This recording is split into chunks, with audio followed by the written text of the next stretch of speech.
Welcome to Tiger Wolf. I'm Josh, and this is David. Please be aware, this podcast contains strong language and spoilers.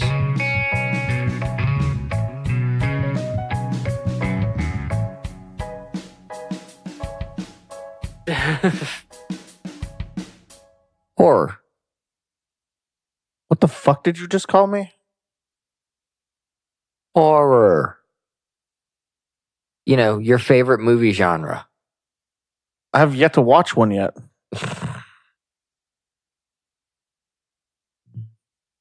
I know, you were a pretty big fan of Left 4 Dead remake.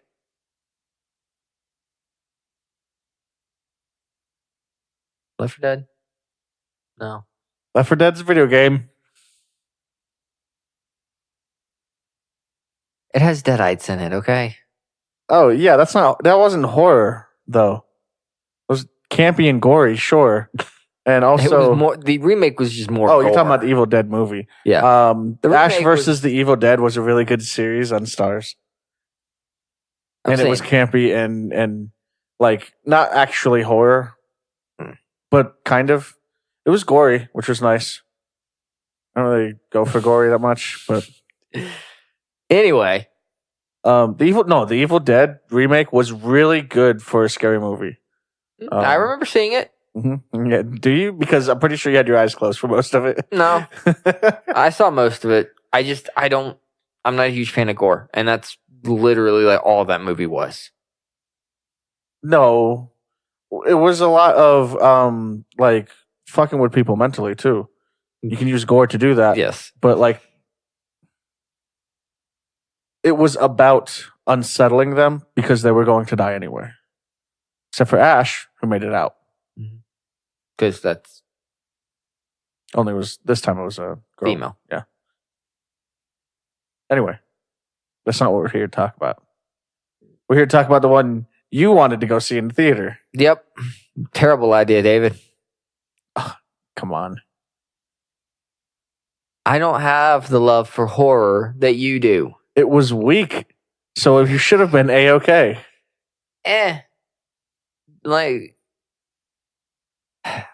So this time around, we went and saw a remake of a classic-ish horror movie.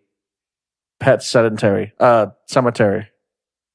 Did you say sedimentary? No, sedentary. Okay. I heard sediment. Sedimentary it would probably be loose rocks. Yeah. Okay.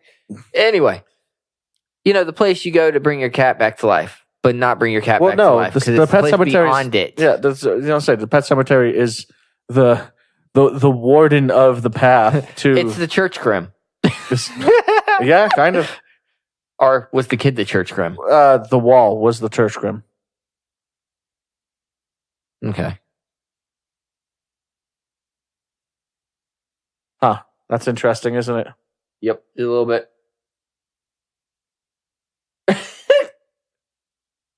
Oh, God. This one. There we go. Sorry about that. We got interrupted by something. Yeah, it was like they, through some of the research you did afterwards. Yeah. It was like they put pieces of the book from the first movie back into the book and took other pieces to use for this one. Yeah. So basically family moves from Boston to Ludlow, Maine.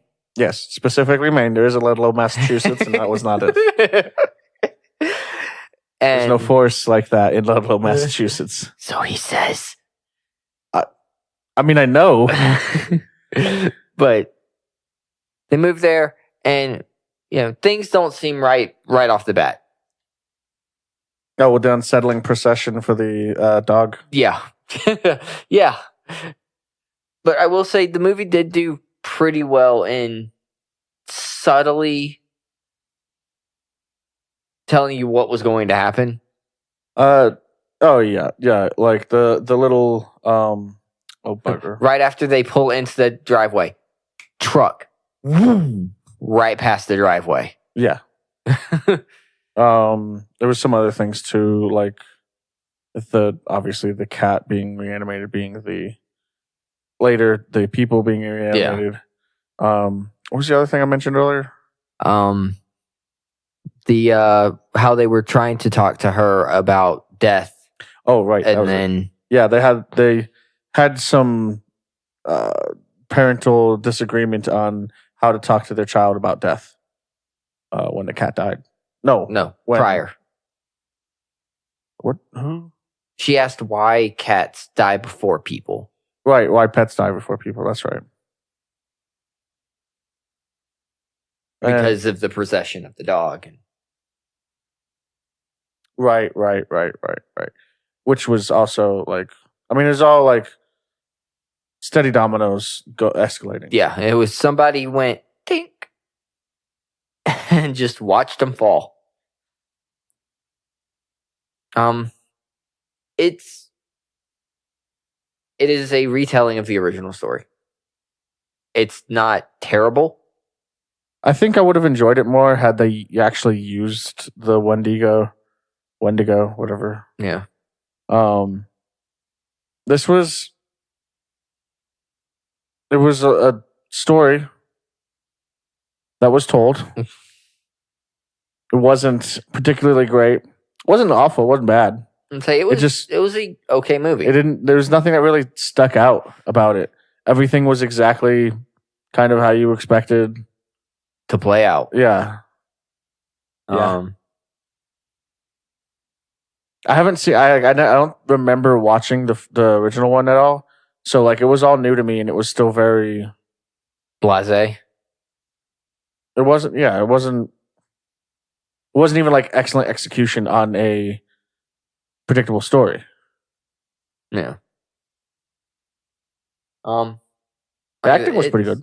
Yeah, the acting was pretty solid. You had an issue with Judd not seeming as not conveying the care I would say it wasn't she had him for the cat specifically. John Lithgow did a great job. I've actually seeing him in basically anything. Kind of gets it a few points. Well, since Third Rock, I've always been impressed by his acting. Mm-hmm. I think that it was just a shitty sitcom that was kind of never really used that. Yeah. From him. But the scene where they're about to bury the cat, and he's like, "Well, your daughter really loved the cat, right?" And he's like, the dad's like, "Yeah." He's like, "You love your daughter, right?" And he's like, "Of course." It didn't really convey what they were trying to portray. There was the gravity of what was about to occur. Well, right. It felt very much like a very bland conversation. Like it didn't really show that Judd. Yeah, Judd. Was feeling what he was about to do out, you know? Yeah. It was more like I'm going to do this but I'm going to make you do this type of thing. And I don't know, like I didn't get all the hints dropped that the girl really loved the cat. So maybe with that it would be better, but still it felt missing stuff there. Yeah. To make that feel like that should be something they even consider. Yeah. I mean, like I brought up, one of the things that I Gage is banging on the top of the cat carrier when they're driving to the house. And she's like, "Mom, tell him to stop. I don't think church appreciates that." It was, she did small, subtle things to. Well, yeah, but that's also like for concern just treating for the an cat. Animal well. Like, yeah, but I mean, you treat an animal well that you care about. I treat an animal well that I don't care about too. Most people who don't treat animals well don't care about them. Well, most people who don't treat animal wells are evil and need to get shot in the little toe. What? I don't. What? Okay. That took a turn. What? Am I wrong? But I mean, there's not. It was an okay movie, but there's not a lot to talk about. It really isn't. The most interesting thing was there as a silhouette very, very briefly. And which was the Wendigo. Right. Like if it played a part, if it got into the situation at all. Like I'm guessing it's the reason why people reanimate there, which doesn't really tell us anything about that. Yeah. Yeah. I mean, I guess it's more the church grim. Mm. It just lets people pass freely. Would you suggest people going to see it, or wait? This is a catch it on something you already have access to. Yeah, I feel that too. I feel like it's don't waste the money on going to see it. It's unfortunate. Yeah, I like being able to say yes to horror movies. Speaking of, there's another one that you've seen, and I don't know if horror is the right term for it. It's definitely a psychological thriller. And that sounds more like something I would probably watch. It was good, and I expected it to be good. And it was Us. That's because the writer, directors, the creator is, he did a fantastic job with Get Out. I was absolutely stunned by that movie. That one was one of the few movies I've ever really encountered, or any stories really, that ever really encountered the twist and went, oh, that's exactly what is going on. That is not exactly what I thought it was. Us doesn't quite have that. The twist was something I felt in the beginning of the story. Mm-hmm. However, execution was fantastic. It kept you guessing on whether or not that was what happened in the beginning of the story or not. Yeah.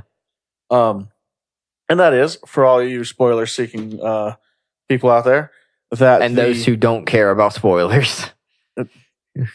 Yeah. Is that that's you. Uh-huh. Is that the mother switched with the other, the tethered or whatever they're called. The tethered when she was a little girl, and the one that grew up in the real world was the tethered, not the actual. So the clone with no soul is the one who grew up. They share a soul. Okay, they share a soul. That's why they're tethered. Mm-hmm. Okay. Yes. So what they the show clone is the one that lived up here with us. Yes. And the actual little girl was trapped in the tunnels or facilities or whatever you want to call it. I missed a lot because the dialogue was really quiet, and the grown little girl that got stuck in the tunnels, couldn't speak very well, so it was really hard to understand her. So I missed some details at the end, but essentially they swapped when she was like 6 or something like that, 9, I don't know, somewhere around there. The tethered, raised a family. The little girl raised an army. Okay. Because she was, and after knowing the twist, rightfully so in some ways, very angry about it. Yeah. The very interesting thing was that, so the reason why they're called the tethered, I think, is that the ones in the tunnel facility are mimicking what's going on above. Okay. But in a really shitty way. Like, it's really like somebody's not trying hard enough to do these actions. But at the same time, like, that's all they know. Yeah. Is this kind of mirror image of the above people. Okay. So, is it... I know it's, the tethered come up to the surface. And I assume they start murdering their other selves or the copies. That's exactly what it is. The action, where the point of action starts, is that the tethered mother and her family, she's feeling uncomfortable having come back to this area, and she feels like the little girl, the grown little girl, is coming. She was not wrong. Okay. There's the and I think it's like the first or second night there. One of them notices there's a family standing in the driveway. Okay. They look out there, and it's 4 people. Mom, dad, young teenager, and a child, roughly 9 or so. Yeah. Just like their family. Okay. The tethered husband. This is hard to say because they're the same people, but they're not. Well, they're differentiating outfits. Yes. Aren't they like the tethered in red? The tethered are in red, except for the little girl who's grown up is also in red. Okay. Because that's why this is confusing. The overworld father. Okay. Goes out there, says, hey, you need to leave. This isn't funny, yada, yada. Goes back inside after being unsettled by the fact that they absolutely do not respond. They don't move. They don't do anything in response. Okay. He grabs the metal baseball bat. He walks back out. And he's like, did you call the cops? She's overworld mother says, yes, they're going to be like 15 minutes. He's like, 15 fucking minutes. All right. I'm going to try this again. So he goes out there with the bat, puts on some shoes this time. And he's like, hey, look, I was nice before, but y'all need to get off my property right now. Okay. To which the response is the mother reaches up and claps, and the 2 children go to the sides, into the shrubbery. Oh. And the father walks forward. That's a back into the house slowly moment. Yeah, that's what he did. Too slowly. The guy ended up at the door while he was just closed it and was. So they ended up in a struggle. I'm sorry. He locks the door. They pick up the rock with the key underneath it and unlock the door and start pushing in on it. Oh, Jesus Christ. He's pushing against it, holding the bat. The underworld father grabs the bat and then hits him in the leg from the crack in the door. Okay. Taking him down, and then they get in the house. Yeah, getting in. Stuff ensues. They end up escaping. He ends up killing his doppelganger, his red-suited doppelganger, on the boat. Well, I mean, kind of on the boat. Didn't he use the boat? Yes. Okay. He used his face and the boat. That's what one of my, like I said, one of my coworkers was talking to me about. He's like, a boat is used as a weapon, David. A boat. I'm so like, the boat. Did they pick it up or? So they preface this with when he first shows up on the boat before the shit's going down. Mm-hmm. It has some engine troubles and he has to bang it really hard in order to get it to go working again. Mm-hmm. So this happens while he's in a bag in the back seat about to be thrown into the water by doppelganger. Okay. But he's not strapped up or anything like that. So he just rips a hole open to see out in the bag. And the engine goes dead. So doppelganger goes and checks on that.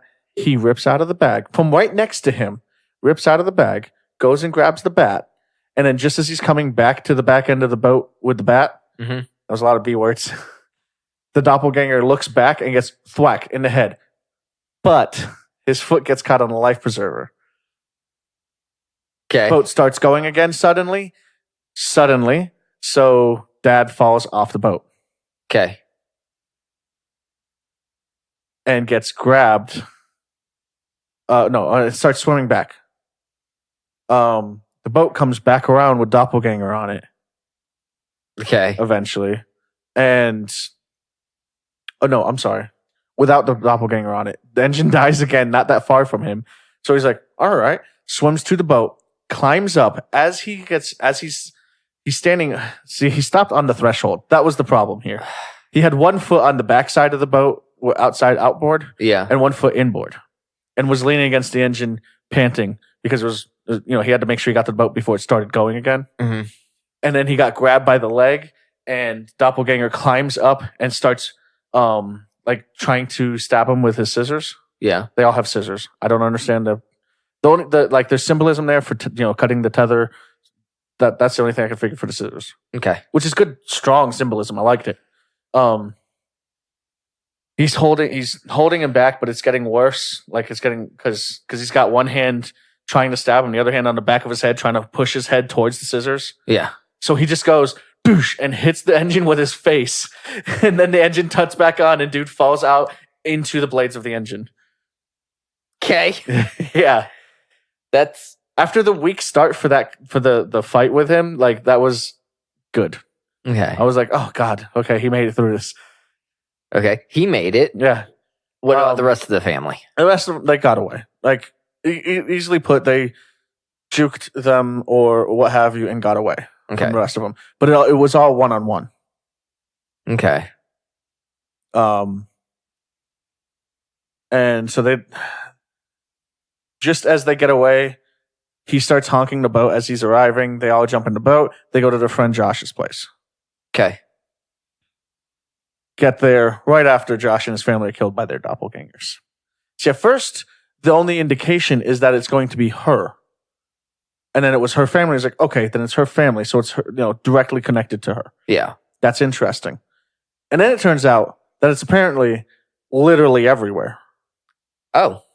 That's fun. The doppelgangers do Hands Across of America from 1986. Yeah. Probably more successfully. Probably a lot more successfully because that was not very after successful. Killing all of their upper world people. Okay. I feel like not everyone would lose. No, not everyone did. There was helicopters watching them at the end scene. Yeah. So those are like not, that was like the government. So like, what the fuck is going on with these people? Type of stuff. Yeah. Obviously, there's people like, but the thing is like they understand you in a primal way. You know what I mean? Yeah. They know how you move. They know how you act. They know what you're going to do assumptively. They kind of know what you're going to do. So that's interesting. And the little boy at the end of the movie finds out that his mom is actually the tethered for her pair. Okay. And he's just like staring at her at like through the whole end scene that they have with them. He's just like staring at her like, what the fuck? But at the same time, it's like, this is still his actual mom. That's your mom. That's the one. That's the same person that raised you, Yeah. So it's like, and that's probably what he's trying to process. It's not like she's somebody different, but she's definitely different than I thought she was. Yeah. That's definitely interesting. Right. It was very good. Looking at his last movie, or the one prior to this, Get Out. Yeah. And this one. Yeah. What do you think he's going to do next? Do you have an idea? There's two things. One, I'm not saying he's going to do this, but I'm saying I would believe it if he did do it, and say that that both of those movies are in the same world. Given the level of what would you call it? Supernatural that they are, which is very low level. Yeah. But also not in a weird way. I would believe it. Okay. Because in Get Out, it's a also overriding somebody's brain with somebody else's brain, basically. Yeah. Taking one consciousness and implanting it into another body while suppressing the consciousness that was originally in that body. Right. And it was based off of like some old school racism that black people had, weaker minds or something like that, I think. It was the basis behind why they chose black people to do that too. Either weaker minds or because they're... No, there's a video. There's literally a video that explains it in the movie, so I have to watch it again. But I'm pretty sure that's physically better. Well, no, I think because it's a mind alteration thing. I think that was what their basis was for it. Yeah. I mean, that was probably part of it too. Was that they wanted? I mean, they're again another racist view from back in the day that they're physically more capable. Yeah, they were physically stronger, physically faster. It's like the fucking, I don't know, would it be trope or whatever, of the extra bone in her foot thing that make black people jump higher. It's ridiculous. I have no idea what you're talking about. You've never heard of that? No. Oh my God. I heard of it when I was when we lived in South Carolina. No. And I was like, God, that is so fucking ridiculous. I have never heard that. I have to look this up now. I have to know what the fuck you're talking about. It is absolutely ridiculous. And it's like, they're just other people, right? Like they're just people. Is it or like the quick twitch muscles or whatever? Like there's a lot of different things that are that have been stated in the past for just the wrong way to look at stuff. Okay. Yeah, no. What do I think he's going to do next? Is that what probably just another movie? Like, I mean, as long as he stays, most of them have been argumentatively psychological horrors. Thriller is the term. Psychological thrillers. Do you think the next one would follow? I think Get Out was much more horrifying in a lot of ways. But I also believe I could take me in a fight. So I don't know. Not you. I'm talking about me. I mean, if he has all the same weaknesses, just kick him in the knee. Just kick him in the knee, and I'll be good. Yeah, but he'd kick me at the same time. So we're both laying there groaning at each other. You just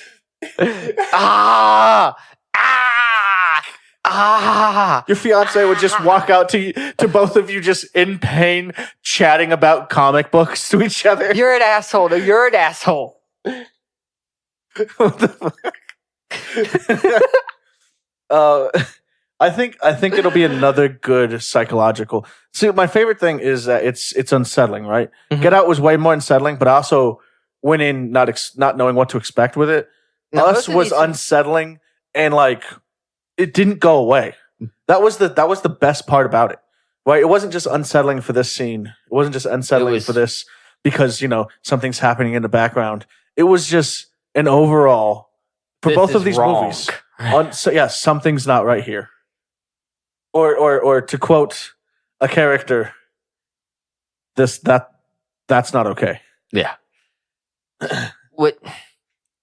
So I know this. I know Us is mostly takes place in a town, Santa Monica. Okay, so it's pretty sure it was Santa Monica. It's a decent sized town. Yes. This is kind of tapping into something we were talking about earlier. Yes. What about Get Out? Was it like farmstead? So Get Out is they go from the city. Okay. Main character and his girlfriend go from the city to visit her family, which is out in the woods. Okay. That's where I was going with it. Does it take place, in the city or out in the woods? But the setting wasn't the important part. Like I could see this happening, except for the fact that like what they had to do probably needed to be in a more rural area. Yeah. And that it was obviously an old family house because it was like the mom's father or grandfather that developed this system. Okay.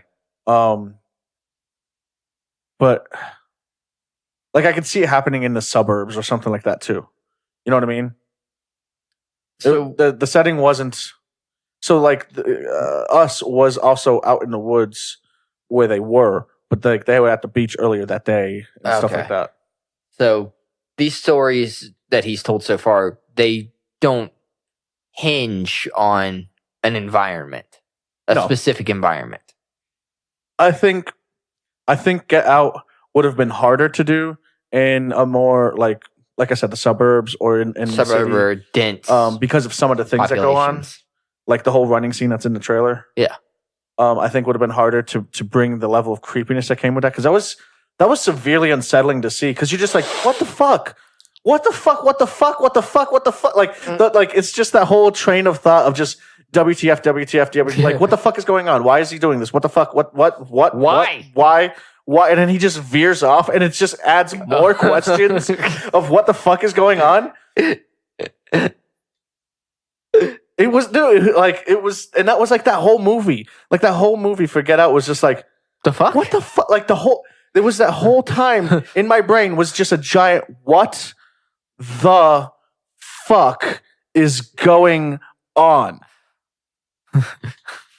So the entire movie was an alternate version of what is this from Nightmare Before Christmas? Yes, it is. What the fuck? What the fuck is that? What the fuck is this? Why the fuck is that? It's as if one of the elves went to Halloween Town instead. God. What the fuck? What the fuck? What the fuck is this? Okay. And you wonder why I say Disney will never sponsor us. Dude, like that's like I am so impressed with Jordan's work with this genre. Because I mean, I've only known him as a comedian before this. Yeah. Also great at that too. He is. But just how like I said, the whole fact that it stays unsettling the whole time. It's not the suspense like tension thing. Yeah, you're just uncomfortable. Just like, right. It's like that's not okay. None of this is okay. I think I have a feeling that's what he was going for, and if that's the case, yeah, he succeeded. He definitely was going for that, and he fucking. Oh my god! Like I am so impressed with it, with his ability to achieve. It feels like he's achieving exactly what he set out to achieve when I watch these movies. Okay, it's not like I had a vision and I hit close to it. I feel like he had a vision and he knew how to attain it. Okay. Especially since he's the writer, director, and producer. Is that correct? I know on Get Out he was the writer, director, and producer. I don't know if he produced. My point is the only other person we've seen be the writer, director, and producer before made Star Wars episodes 1, 2, and 3. Don't you mean 4, 5, 6? Also those, but the ones where he was those three things. Oh yeah, true. Was 1, 2, and 3. I know he was writer and director for us. I don't know if he produced it. Regardless, like his ability to direct, clearly there. His ability to write, clearly there. His ability to direct what he has written, also clearly there. The acting, fucking fantastic. Like I don't know if it's him as a director being able to bring it out of his actors, or more than likely it's probably both, or the actor's ability to be able to bring it. But just the fact that you can see and feel these emotions, like the complex emotions that you can't really put into words on their faces and in their expressions and the things that they're doing in both of these movies. And it's just like, what? I understand you, and I don't know how I understand you. You know, I understand those. I understand those primal, complex emotions that you're visually describing to me. Yeah, and I don't know. It's stunning, man. I can't wait to see what he does next. I don't even care if it's the same genre. I want it to be, because there's not a whole lot of things I can find unsettling in movies that are legitimately unsettling and not just a scene or something like that. Yeah. And he's got that little pinch on my nerve, and I want him to keep it. It's just like, I don't know, Bill Murray with comedy. You know? A lot of people with comedy. I'm pretty open with comedy. Yeah, I think that sums it up. Go, if it's still playing, watch Us. Also, continue to listen to us. Well, I suppose that's the end of the episode. Please like, comment, follow, and share. And also, more importantly, thank you for listening. Take care. Bye.